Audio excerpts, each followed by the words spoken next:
많은 신자들이 창세기의 기록이 조금만 더 자세했으면 하는 아쉬움을 가집니다. 창조의 과정을 구체적으로 육하 원칙에 따라서 그 일정과 순서와 방식을 밝혀 놓았고, 그래서 그것이 과학적으로 실증이 된다면 진화를 믿는 불신자들의 코를 납작하게 해줄 것 같은 자신이 있습니다.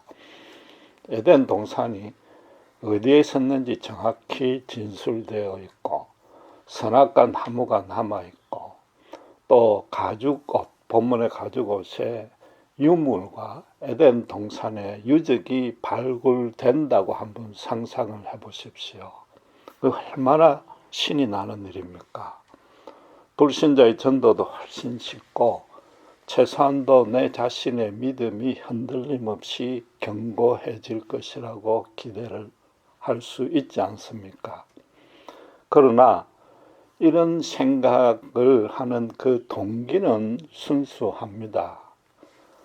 반면에 이 인간의 마음은 우리가 생각보다 훨씬 더 부패하기 때문에 사실상 이런 신자의 기대는 어리석다고 할 수 있습니다.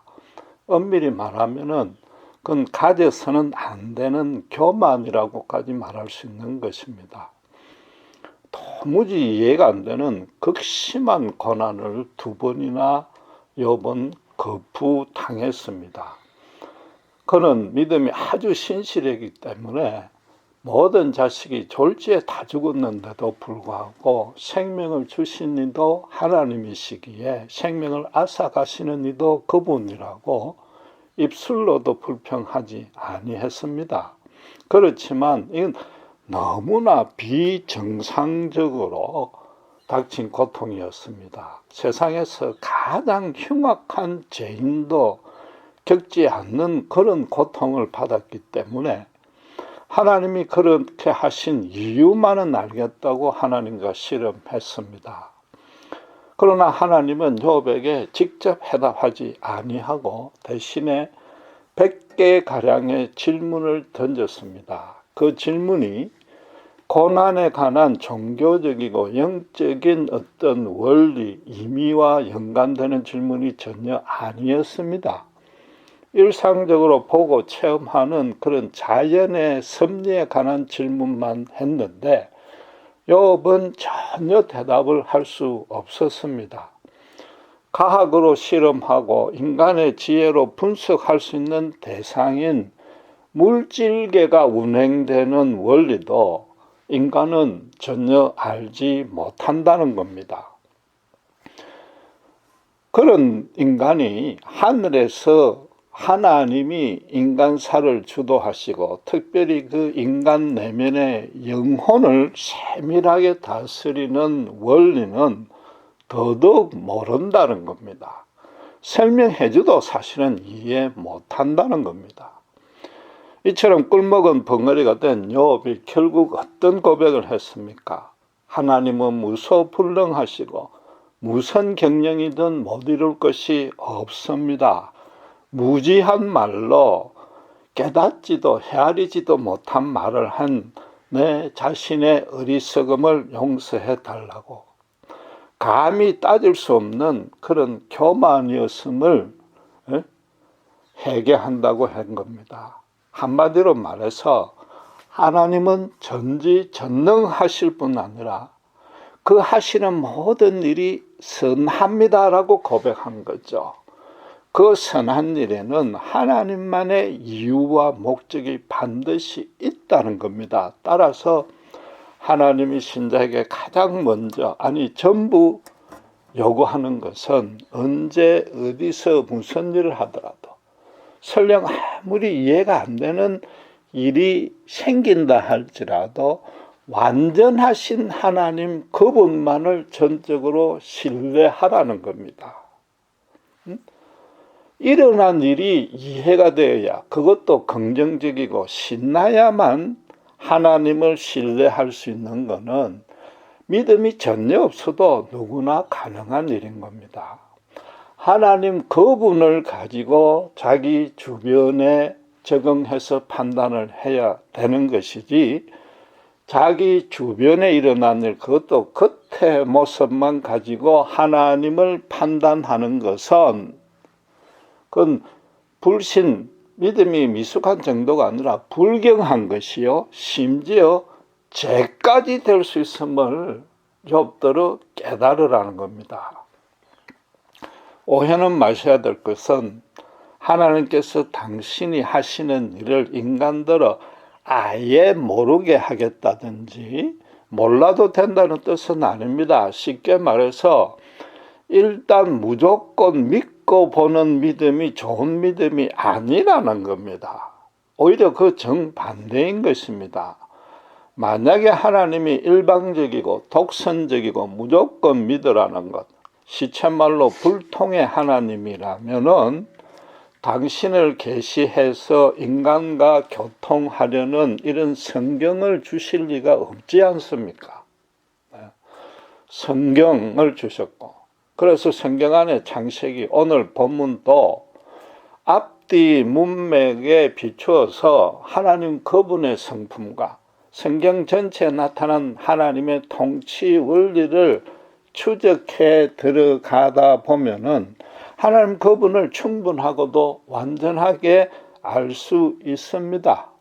다시 오해는 마셔야 될 것은 하나님의 실체라든지 그 섭리와 주권을 하나에서 10가지 속속들이 알 수 있는 것은 아닙니다. 그건 불가능한 것이고 그렇게 시도하는 건 교만입니다. 그러나 성경에는 이 땅에서 우리가 인간이 인간답게 살아가는데 필요 충분한 만큼의 하나님은 알 수 있는 것입니다. 그분 대신에 이 땅을 청지기로서의 소명을 행하는 바에 있어서는 전혀 부족함이 없는 것입니다. 또 그 일을 수행하고 있으면은 하나님의 사랑과 권능을 충족하게 누릴 수 있을 만큼 성경에 당신을 계시해 놓았습니다. 신자들은 무엇을 먹든 마시든 당신의 영광을 위해서 하라는 것이 무조건적이고 어떤 뜨거운 종교적인 간섭 행위를 열성을 보이라는 게 아닌 것입니다. 신자도 어차피 하나님을 아는 만큼밖에 반응을 못합니다. 그 아는 범위가 아무리 적다 할지라도 성경의 진리대로 정확하게 안다면은 얼마든지 기꺼이 자발적으로 모든 일에 헌신하고 순종할 수 있는 것입니다. 본문에 이르도록 창세기, 특별히 3장이 기록한 그 의미, 말하는 바가 무엇입니까? 하나님은 당신을 거역한 인간의 죄를 용서하고 당신과 연합시키는데 그 모든 과정을 하나님께서 처음부터 끝까지 주도했다는 겁니다. 인간의 상식으로는 인간 쪽에서 범죄했고 또 그래서 불리한 책임이 있기 때문에 인간이 먼저 회개하고 용서를 구해야 순서일 것 같은데 하나님께서 먼저 아담아 어디 있느냐 찾으셨습니다. 그들이 나무 잎으로 치마를 만들어 입었는데 혹시 그게 불편하지 않니라고 묻고 그 답을 듣고 나서 한 것이 아니고 그냥 모든 사정을 꿰뚫어 아시는 하나님께서 주도적으로 지금 가죽옷을 지어 입혔습니다. 그 반면에 인간이 행한 일은 뭡니까? 아무 생각 없이 제멋대로 설친 것뿐입니다. 주목하셔야 될 것은 지금 추하고 더럽고 부정적인 요소라고는 단 하나도 없는 상태에서 그렸습니다. 하나님과 순전한 마음으로 교제하고 동행하는 것이 얼마나 기쁘고 만족과 평안이 넘치는지 그걸 체험해보고 누려본 사람은 아담과 이브가 유일한 인간입니다. 그런데 문제는 그게 너무나 풍성하고 일상적이니까 항상 그러니까 그게 귀한 줄 몰랐던 겁니다. 이걸 비교를 하자면은 재벌 회장의 아들이 단 하나 부족한 것 없습니다. 그런데도 제멋대로 망나니 짓을 한 것에 해당되는 겁니다. 그 재벌 아들이 보니까 늙은 아버지 회장이 없으면 이 재벌 그룹을 자기 마음대로 그 많은 회사와 돈을 자기 마음대로 할 수 있을 것 같으니까 아버지가 막 죽어 없어졌으면 밀어내고 자기가 회장 노릇 하려고 든 것이란 말이죠. 이게 절대 너무 심한 비유가 아닙니다. 아담과 이브의 실제적인 육신의 부모는 하나님이었습니다. 하나님이 낳았다는 뜻이 아니라 그들이 이 땅에 존재케 된 근거는 분명히 하나님이었다는 그 사실만큼은 지금 인식했을 것 아닙니까? 그런데 이 재벌 아들은, 회장의 아들은 어차피 가만히 있으면 그 그룹이 자기 것이 됩니다. 그런데도 임시 주주총회를 해가지고는 그 회장을 밀어내는데 성공하고 잠시 동안 회장 노릇을 한 것입니다. 왜냐하면은 이 회장 아버지가 아주 가끔 출근해가지고는 자기가 야심차게 추진하려는 프로젝트마다 제동을 하고 딴 지시를 하는 거겠죠. 하나님이 모든 과실은 다 먹어도 된다는데 이 선악과만은 먹지 말라고 딱 제동을 거는 것과 마찬가지인 거죠. 이 재벌 회장 아들은 다 늙은 9세대 아버지가 알기는 뭘 알아. 나는 미국 유학까지 갔다 오고 최신 세계 경제 흐름과 경영 기법을 다 배웠으니까 내가 훨씬 더 잘할 수 있을 것이라고 자신한 거죠. 아버지가 그 나이 들어서도 실제로 체험에서 나타나는 그 얻은 경륜과 지혜가 얼마나 중요한 것이 전혀 신경을 안 쓴 겁니다. 그래서 이제 잠깐 회장짓을 해봤습니다. 해봤더니 이게 완전 무참하게 실패한 겁니다. 계열회사마다 날마다 문제가 막 매번 터지는 겁니다. 지금 하나님께서 아담과 이브에게 가죽옷을 지어 입힌 것은 그런 망나니 같은 아들을 그룹 전체를 총괄하는 회장 CEO에 다시 정식으로 임명한 것입니다. 성경이 분명히 기록하고 있지 않습니까? 입으로 하여금 산자의 의미가 되게 했습니다. 아담이 비록 이 땅에서 수고해야 되지만은 하나님 대신 다스릴 그 위치와 신분을 박탈 안 했습니다. 청지기 직분에 다시 복직시켜 주었단 말이죠. 자기를 제거하려고 왕자의 난을 일으킨 아들을 회장이 복직시켜준 이유가 뭡니까? 이 노회한 회장으로서는 미국 갔다가 기고만장한 아들이 분명히 그런 시도를 할 거라는 걸 이미 안 것입니다. 그래서 실제로 혼자 경영하도록 잠시 두고 봤는데 자기 의욕과 계획대로 안 된다는 것, 실패했다는 걸 뼈저리게 체험시킨 겁니다. 그래야만 그 회장 아버지가 살아있는 동안에 제멋대로 안 하고 자발적으로 자기 자문을 받을 것이라고 이미 안 것이죠. 하나님도 아담과 이브가 선악과를 따먹을 줄을 알고도 나무를 주고 선악과 금령을 제정했습니다. 비록 인간이 죄로 타락하여서 세상을 살아가는 동안에 고난과 모순과 갈등과 상처로 힘들 것을 아셨지만은 하나님을 떠난 것이 얼마나 허망하고 갈급한지 그게 실질적인 죽음이라는 것을 한번 체험해 보라는 겁니다. 그래야만이 자발적으로 기꺼이 하나님이 없이는 한시도 온전한 인간으로 살 수 없다는 고백을 하게 되고 그 후에 하나님께 순종하고 헌신할 것을 소원하게 된다는 겁니다. 하나님은 그렇다고 종교 왕국을 건설하려는 뜻은 전혀 없었습니다. 바로 그것이 인간이 반드시 누려야만 될 근본적이고 첫째가는 복이라는 겁니다. 그렇게 하신 하나님의 뜻이 본문의 가죽옷에 다시 여실히 드러납니다. 가죽옷을 입히신 가장 첫째 가는 이유는 인간이 아무리 자기 모든 것을 동원해서 최대한도로 노력한 것에 비교해서 하나님이 간단하게 한 번만 한 그 보호가 훨씬 더 안전하고 풍요하다는 걸 깨닫게 해주는 겁니다.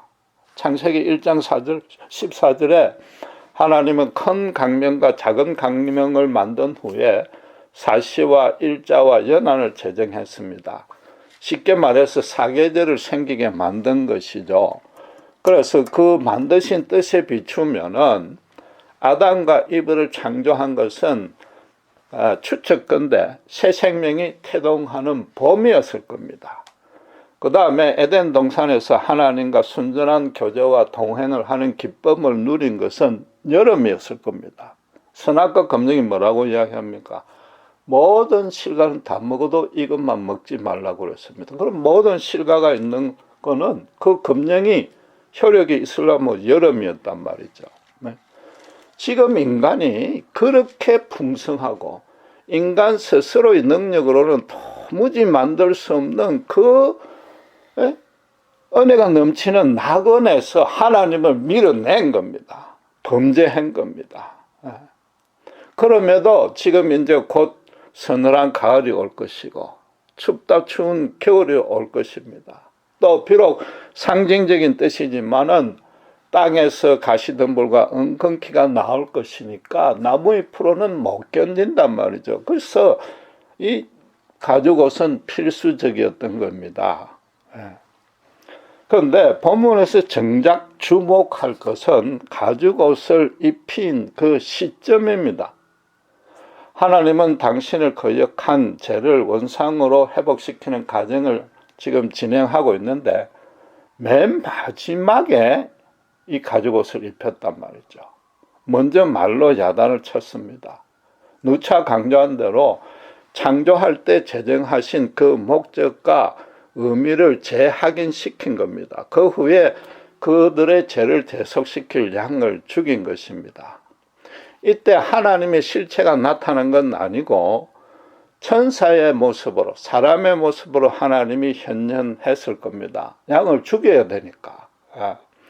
본문에 그런 진술이 없다고 무리한 해석이라고 반발할 수는 없습니다. 하나님의 실체가 나타나면은 아담과 이브도 그 자리에서 죽어야 됩니다. 그렇다고 해서 우리 그 아이언맨 영화 보셨듯이 하나님이 무슨 레이저 강선을 쫙 쏴가지고 아담과 이브가 입고 있는 나무의 옷이 착 벗겨지고 자동적으로 가죽옷이 철커덕 입힌 건 아닐 거 아닙니까? 하나님은 반드시 그들 눈앞에 양을 죽이고 가죽이 벗겨지는 모습을 보이게만 됐단 말이죠. 그 사람의 모습으로 나타나서 양을 죽이는 겁니다. 그 천사에게 틀림없이 성령의 긍정이 넘치고 영광의 강체가 비쳤을 겁니다. 최소한도 아담과 이브로서는 자기들과 전혀 다른 존재라는 걸 보는 순간 인식했을 것이며 저절로 그 앞에서 무릎 꿇었을 겁니다. 그때 이 천사는 한 손은 아담과 이브의 머리 위에 얹고 다른 손은 양의 머리에 얹고서 그들의 죄를 전가하는 예배, 의식을 드렸을 겁니다. 하나님께 아담과 이브의 구원을 간구하는 중보의 기도를 드렸을 겁니다. 그때 무릎 꿇고 있는 아담과 이브의 무릎이 사시나무 떨듯 떨었을 것이고 그 기도를 듣는 순간 눈물이 흘렀을 것이며 아담과 이브로서는 한쪽 손을 자기 머리에 한쪽 손을 양의 머리에 얹는 그 일을 통해서 우리가 양과 일체가 되는구나, 그 눈치 못 챘을 리는 없는 겁니다. 분명히 깨달았을 겁니다. 그때 그 양이 피를 쏟고 죽었단 말입니다. 어쩌면 자기들도 저렇게 죽이려나 보다. 가죽이 벗겨지는 순간은 숨도 쉬지 못하고 얼어붙었을 겁니다. 그런데 그 천사는 가죽으로 옷을 만들어서 나무의 옷을 벗기고 손수 입혀 주셨습니다. 이 얼마나 평강과 안도와 위로가 넘쳤을 겁니까? 상상 안 해도 알 수 있는 것 아닙니까? 그런데 너무나도 신기한 일은 지금까지 갖고 있던 그 부끄럽고 두려웠던 모든 부정적인 감정이 일시에 사라졌습니다. 따뜻한 기운이 흘러넘치면서 자기들이 용서받았다, 구원받았다는 확신으로 가득 찼을 겁니다. 말로는 안 했어도 그들 가슴 속에 기쁨의 새노래가 충만해졌을 겁니다. 제가 자주 드는 비유지만은 가장 이해하기 쉬워서 다시 한번 들어보겠습니다. 엄마가 외출하면서 아이들에게 공부를 열심히 하라고 숙제를 주었습니다. 돌아와서 숙제 안 했으면은 해초리로 100대를 때리겠다고 엄격하게 서로 약속을 했습니다. 그런데 돌아와서 보니까 숙제는커녕 완전 집안을 난장판으로 만들어 놨습니다. 아이들은 엄마가 자기들을 설마 100대를 때리겠느냐, 그냥 겁주려고 한 말이겠지, 때려도 막 그냥 한두 대 때리고 말 것이라고 여기고 마음껏 놀았던 것입니다. 그런데 엄마가 돌아와서 어떻게 했습니까? 먼저 이제 말로 야단을 쳤습니다. 이 공부를 잘해야만 나중에 너희가 훌륭한 사람이 된다고 다시 알아듣도록 잘 타일렀습니다. 그러고 나서 엄마가 해초리를 들고 자기 종아리를 사정없이 한 대도 안 빠지고 100대를 때리는 겁니다. 그럼 뭐 당연히 피가 흘렸겠죠. 아들이 어떻게 했겠습니까? 그 앞에서 잘못을 빌고 손발을 빌면서 엄마 제발 그러지 말라고 그랬을 겁니다. 아이로서는 너무나 무서운 광경이고 엄마가 안쓰러웠을 겁니다. 그런데 이게 순서에 제가 주목하라고 말했습니다. 엄마가 기가하자마자 자기를 때리고 그 다음에 야단을 쳤더라면 어떻게 되겠습니까? 뭐가 달라지겠습니까? 애들은 그냥 무서워서 맹목적으로 그냥 순종하는 거죠. 다시 잘못하면 엄마가 또 피를 흘리겠구나, 본분으로 치면 애꿎은 양만 또 죽겠구나. 그래서 의무감으로 죄책감으로 공부를 잘하겠다고 엄마한테 약속을 할 것입니다. 엄마를 위해서 공부하는 거죠. 자기 자신의 유익과 성장에 대해서 스스로 자기가 기꺼이 결심하는 부분이 약해진단 말이죠. 그런데 본문처럼 말로 야단치고 난 이후에 완전히 그 하나님의 형벌의 절차가 끝이 났단 말입니다. 그러면 이젠 끝났구나, 더 이상 벌을 안 받아도 되겠구나 안심하고 있는데 엄마가 그 100대를 때렸단 말이에요. 그럼 어떻게 됩니까? 엄마는 정말로 이 규칙, 이 약속을 이렇게까지 중요하고 귀하게 여기는구나, 그 마음이 든단 말이죠. 이 정미한 차이가 이해가 되십니까? 만약에 엄마가 자기에게 벌 주는 모습을 없었더라면, 그 절차를 생략했더라면 다음에 죄를 지으면은 또 말로만 야단치겠지. 그 규칙은 있으나 마나 어차피 없는 거고 별로 중요하게 여기지 아니하게 된단 말입니다. 대신에 아이들을 100대를 때리면 어떻게 됩니까? 자기들이 잘못한 대가를 치렀단 말입니다. 그 후에 그 잘못에 대해서 다시 상기할 필요도 없고, 심하게 말하면 오히려 자랑스럽고 떳떳해질 것이단 말이죠. 하나님은 지금 당신과 어떤 에게 거역한 이 아담과 이브를 아마도 야단치면서도 분명히 당신의 사랑이 묻어나온 따뜻한 말투로 타일렀을 겁니다.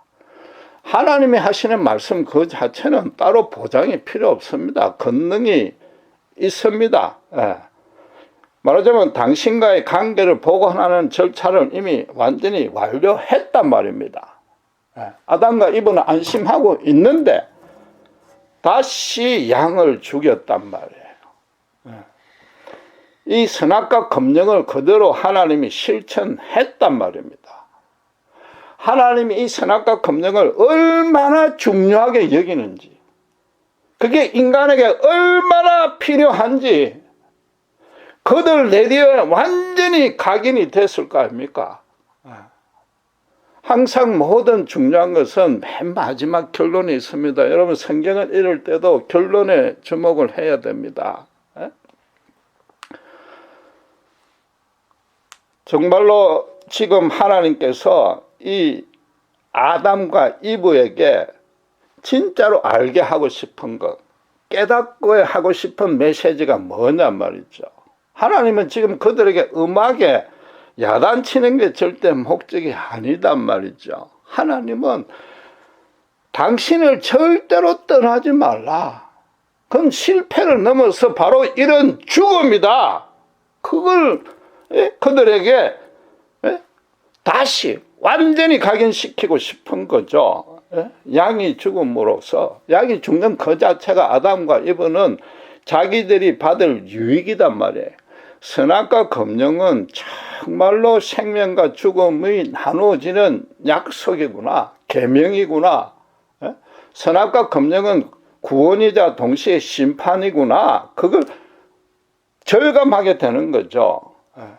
그냥 의무와 죄책감을 가지고 하나님을 열심히 믿으려 해봐야 그건 허사입니다. 시간 낭비입니다. 하나님을 이해하는 것도 아니요, 신자에게 성장이 생기는 것도 아닌 것입니다. 이 생명과 죽음을 나누는 약속이라는 걸 절감할 때 자기 전부를 바칠 수 있는 믿음이 생기는 거죠. 그걸로 실천하게 되는 거죠. 하나님이 함께 하지 않으면 진짜 죽음이에요. 하나님이 함께 하시면 진짜 생명이란 걸 아는데 어찌 그분에게 전부를 의탁하지 아니할 수 있습니까? 아담과 이브는 양과 자기가 그 안수의식을 통해서 실체화되는 체험을 통해서 죽었다 살아났습니다. 그 이후에 그들의 믿음 생활은 안 봐도 뻔한 겁니다. 하나님은 인간에게 오직 한 가지만 요구하십니다. 하나님이 인간을 향한 유일한 관심과 소망이 하나 있습니다. 당신께서 인간을 어떻게 다스리시는지 그 절대적인 원리 하나만 알되 체험적으로 알라는 겁니다. 너희가 내 품 안에 있을 때 그것만이, 있게 하는 그것만이 당신의 소원이고, 그럴 때 당신의 사랑과 은혜를 풍성하게 베풀어 주시겠다는 그겁니다. 사치하고 화려하게 만들어주는 것이 아니라 인간으로서 이 땅에 인간답게 살 수 있도록 참 의미와 가치를 실현하는 데는 전혀 부족함이 없이 풍족하게 해주신다는 겁니다. 심지어 아버지를 죽이고 밀어내고 그 자리를 차지하겠다는 망나니, 아니 천하폐륜 아들마저도 다시 회장에 임명시켜 주듯이 해주시는 겁니다. 자기 옛사람이 죽고 새 사람으로 거듭난 하나님 은혜로 그런 체험이 있는 자가 어떻게 그 사랑 앞에 항복하지 아니할 수 있겠습니까? 이처럼 성경의 창조의 기사는 결국 선악과 검령으로 시작해서 선악과 검령으로 마칩니다. 너희가 무슨 잘못을 저지르든지 간에 도적이다, 폭행이다, 간음이다, 심지어 살인을 할지라도 딱 한 가지 하나님 품 안으로 되돌아오라는 겁니다. 동산의 과일을 다 따먹어도 좋은데 유일하게 한 가지 내 품을 벗어나는 그 선악과만은 따먹지 말라는 거죠. 창세기 기록이, 이 성경 기록이 창조가 인간 기원이고 진화가 틀렸다는 걸 밝히는 차원이 아니단 말입니다. 선악과 검증으로 시작해서 선악과 검증으로 끝난다는 얘기는 예수님의 십자가로 시작해서 예수님의 십자가로 끝난다는 얘기입니다. 세상의 인종과 피부 색깔과 언어와 문화와 심지어 종교까지도 절대 차별하지 아니하십니다. 십자가에 죽으신 죽기까지 하는 이 사랑을 있는 그대로만 받아들여라 제발. 그러면은 나도 너희를 있는 그대로 받아주겠다. 이게 십자가단 말입니다. 예? 창조할 때부터 십자가 구원은 예비되어 있는 겁니다. 이 모든 절차를 하나님께서 주도적으로 주관하셨다는 자체가 태초부터 그 계획이 이미 마련되어 있다는 뜻 아닙니까? 하나님은 창조를 예수에 의해서, 예수를 위하여 우리 모두를 예수 안에 살게 하기 위해서 만드신 겁니다. 창세기 기록이 애매모호하지 아니하고 좀 더 자세했다면 진화론자들을 코를 납작해 주겠다는 것, 그런 차원이 아닌 것이죠. 창세기 1장 1절에 태초에 하나님이 천지를 창조하시느라, 이 말씀은 이제 앞으로 예수 십자가 얘기를 본격적으로 하겠다는 뜻입니다. 인간이 참 생명을 누릴 수 있는 길은 예수 안에 뿐이다. 그 얘기입니다. 창세기 1, 2, 3장이 아무리 애매모호한 것 같아도 그게 바로 예수 얘기단 말이죠. 이번 주는 예수님께서 오신 주입니다. 진짜 생일은 아닙니다. 그러나 한 해를 마감하는 이 시점에 이걸 기념한다는 것은 그분의 오심, 그분의 십자가 죽음에 대해서 가지고 올 한 해 지난 모든 삶을 비춰보라는 겁니다. 그게 분명히 의미가 있고 가치가 있는 일입니다. 크리스마스를 신자들이, 교회들이 단순히 축하하고 교회에서 파티하는 것으로 그쳐서는 아닙니다. 정말로 심각하게 올 한 해 나와 우리 교회가 예수 그리스도 안에 있었는지, 한순간도 그 품을 벗어나려고 시도해 본 적이 없는지, 또 그러면서 불평이나 하고 있었던 것은 아닌지, 재벌 회장 아들처럼 하나님을 밀어내려고 한 것은 아닌지, 그것도 풍요할 때, 아무 고난이 없을 때 그렇게 한 적이 없는지 되돌아봐야 되는 겁니다. 신자가 주일날 교회에 열심히 예배 참석하고 기독교적인 행위를 하고 교회에서 큰 직분을 맡았다고 해서 예수 안에 있다고 착각해서는 안 됩니다. 바로 이 선악과 검증, 그 십자가, 이 가죽옷에 나타나는 진리와 은혜를 제대로 깨닫고 그에 대해서 온당하게 내가 반응하고 있는지, 그걸 보고 신자인지 아닌지 구별되는 겁니다. 하나님께서 가장 중요하게 여기는 영적인 원리이자 인간에게 꼭 필요한 것, 그것 없으면 죽음인 십자가, 예수 안에서 너희가 기쁨과 만족을 하고 있느냐, 그걸 크리스마스 때 보는 거죠. 실제로 예수님께서 이 땅에 오신 것이 당신의 생명과 우리 생명을 맞바꾸려고 한 것이고, 우리 또한 그런 거듭난 체험이 있지 않습니까? 가죽옷을 지어 입히겠다는 것은 평생 그 가죽옷이 안 벗겨진다는 겁니다. 십자가 안에 있는 자는 구원이 취소되지 않습니다. 하나님 쪽에서는 절대 우리를 포기하지 않습니다. 어찌 그분에게 우리 전부를 바치지 아니할 수 있겠습니까? 기도하겠습니다.